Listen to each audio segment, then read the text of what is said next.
விசுவாசத்தை துவங்குறவரும் முடிக்கிறவருமாகிய கர்த்தர்.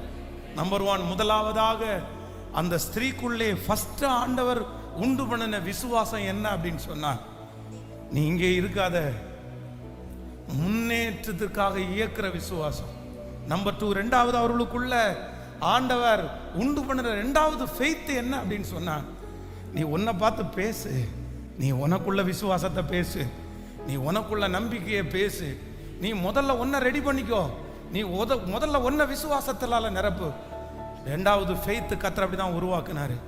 மூணாவது அவருக்குள்ள ஒரு விசுவாசம் வருது, இனி நான் யாரையும் நம்ப மாட்டேன், இனி நான் யாரையும் நம்ப மாட்டேன், இனி நான் யாருக்கு பின்னாடியும் போக மாட்டேன், அவருடைய வஸ்திரத்துக்கு ஓரத்தை நான் தொடுறேன், இனி நான் அவருக்கு தான் அடிமை.